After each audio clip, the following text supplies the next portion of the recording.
body and soul. Have me under control.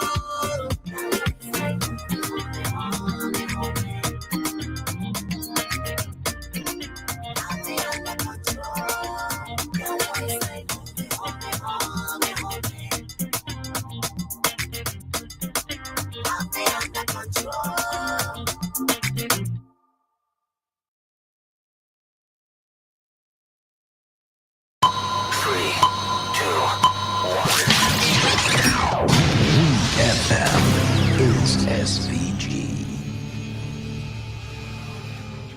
WhatsApp us or call us at 457-9997. Activated Mornings on WEFM 99.9 is on now.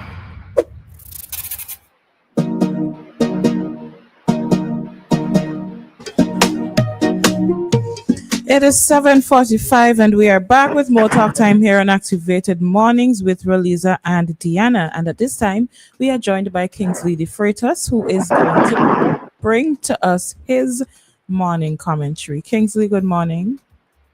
Yeah, such a good morning to you. I don't know if Miss Anna could help me with a situation that I want to deal with here. Anyone of you could probably answer the question. Who is one of the modern day politicians who used to speak on the issue of the importance of spiritual baptism? You guys have any idea? Politician, it would be P.R. Campbell. P.R. Campbell. Well, back in the day. No wonder I love you so much because you're so right. Campbell is one of the persons who is embedded in my mind, who did what some people think that they are responsible for finding space on NBC radio, which was prohibited by some of the board of directors and the information from politicians. And Partner Campbell stood his ground and put things in place so spiritual Baptists could have some airtime on NBC radio. But as it is, it's important that we take some time off to remember that, because I don't know if any one of you who listen, if all the four parents came from the spiritual Baptist. But my grandmother did came from the spiritual Baptist organization in Mongonan, and she was a part of that. And I was very fond of them, as one of you said yesterday, the way they dress, the way they make music from any instrument, constructive music, and they used to be very influential in getting people to pay at least attention to the singing. I listened to one of them on NBC Radio Sunday last. He was preaching, but I understand they had two brothers. One could have read and one couldn't read. So the one used to read and the other body used to preach. I mean, I don't know if anybody realized that they're no longer wrong, but they used to be a lot of free promotion and other realization for them to get their religious accolades across. And if you listen carefully, you know exactly what he spoke about a while ago. And so it's important. It's important that we pay attention to what they did and what they're doing, and why we're doing that tomorrow. We should try and remember BDC's former Senator and Partner Campbell, who did what he had to do to make sure that the efforts that we see today taking place. So that's my little rant today, because I'm occupied doing something, so I don't want to give the paper, and I don't want to call, but I am calling because I had to call. Okay, so have a wonderful day, and I see you on Thursday. Okay? All right. Have a good one, Kingsley.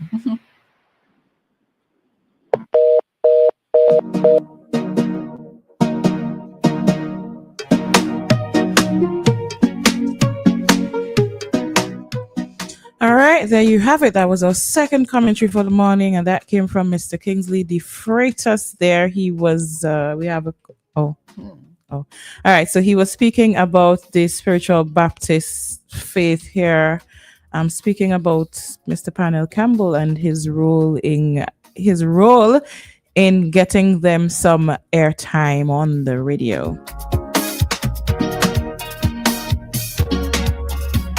So what I'm going to do at this point, before I do that, let me just say that you can call us. Did I mention you could call us? In case I did not tell you can call us, you can call us 457-9997. That's our WhatsApp number. That's our direct number.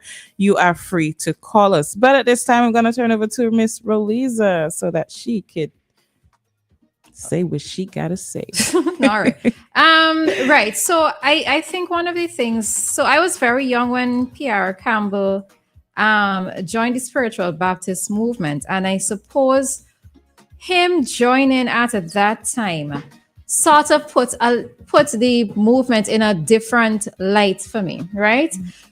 And I am saying it, okay, let me try to phrase this properly. I know what my mind is saying, but I don't want for it to come out sounding wrong. Right. So I know that growing up, the spiritual Baptists always had a sort of a kind of like a stigma attached to them. And I think this stigma that was attached to them came through history and the person's not having a full understanding, a full appreciation of what the movement is about, right? As they discussed on Sunday on the Issue at Hand program, one of the things that many persons thought was that spiritual Baptists were always linked to Obia, right? And as a child, I did not have like a true understanding, but I didn't necessarily think of it as Obia. But the whole use of the candle, the whole use of the candle and the beating and, the catching spirit, the whole catching spirit thing always had a sort of kind of image in my head that I wasn't really fully aware of, because nobody in my family, as far as I'm aware, is involved in the spiritual Baptist movement, right? So I couldn't say whether or not it was so, yes or no, right? It's just the observation or the perception of things. But I can say that when Pierre Campbell, given his status in society at the time when he became a Baptist, it put things in a different light.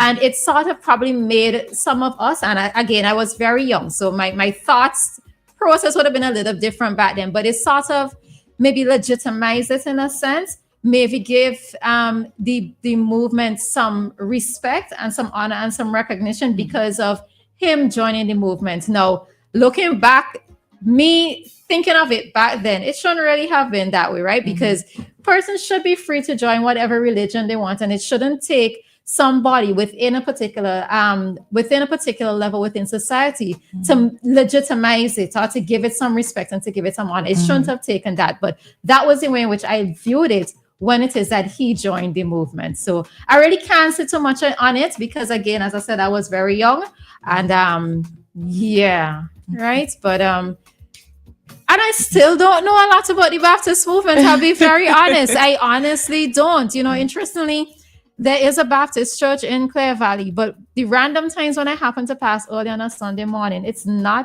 I don't see like a lot of persons in the church. No. I don't know if the numbers have increased, but on one of the last occasions. So I know that they said on Sunday that the movement is growing, but I don't know. I really don't. I really can't speak too much about the movement, but yeah.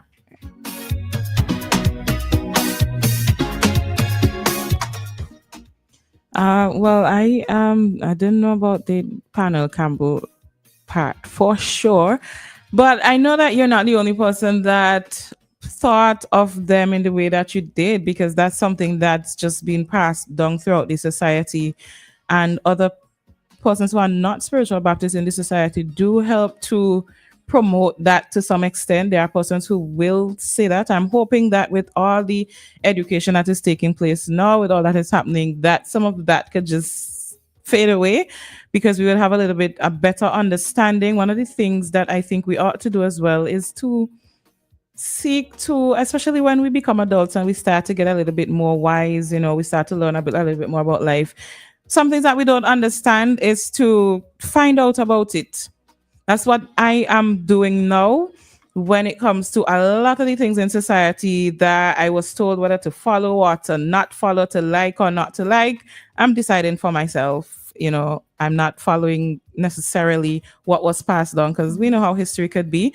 And I think something that is being mentioned is probably the main reason why the spiritual Baptists were looked at, and kind of still are looked at the way they're looked at, is because of the Africanness of their worship. And throughout history, we've been taught that anything that is African, anything related to African is bad, is obia, is this, and that's where that obia thing come from.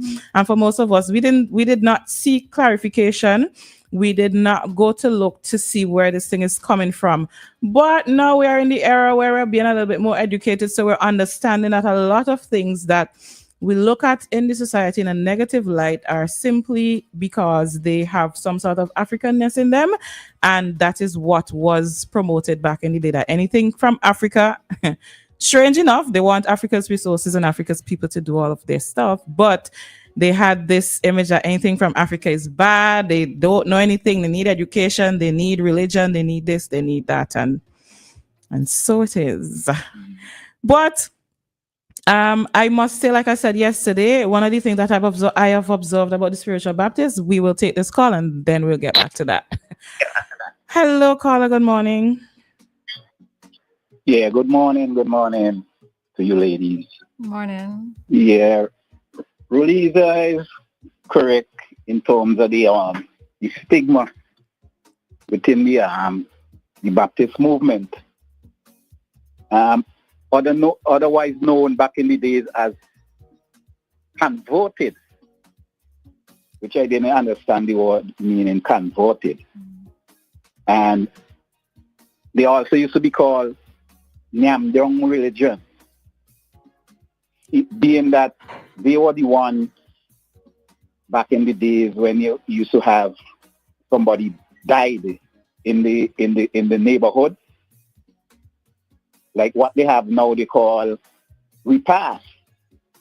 They used to have it in the individual yard, and the converted, as they call the Baptists, they were the one who used to conduct the religious service 9 days and 40 days after the person died, and they have this feast. So they were called, they have all like the cocoa tea and the bread and so on and so forth. And they was named as the Nyamdong religion, as Vincent said. Well, you just taught me something new today. I did not know this. Me too. Yeah, the reason why I know that is because they used to have what they call the church. They used to call it the prayer house, or the praise house. And I know that because they used to be like more in the, I don't want to say the bush, but away from like the main road into deep lands, because I know my parents used to rent land to some of the Baptists to have their prayer house, which was made from like they used to call it wattle and dab, which is built from trees and little sticks, and then they plaster it with mud. They had no concrete floor, and they used to call it also the mourning ground. And it used to be in the bushes, like, and it somehow to me it used to look like it's something secretive, and that's why they used to think that they used to do wrong things, like as you say, obia. So I think that's the stigma. Before that, Parnell Campbell used to have Duff Walker James, who used to be a trade unionist and a politician with the PPP political party. So he was the first official politician I know was involved with the Baptists. And that's my little take. Okay. Nice. We appreciate hearing that. Thank you. All right. That thing about the Nyamdong religion, no, that's something that I have heard since I was small. When you like to eat a lot, people will say, you're Nyamdong, them they're Nyamdong religion. But I had no idea that is something that came from the spiritual Baptists. I'd never heard of that reference. I wonder if it's a case more of where they're doing this actual celebration of life. Maybe they, rather than mourning the death of somebody through their religion from very long ago, they were actually doing that celebration of life.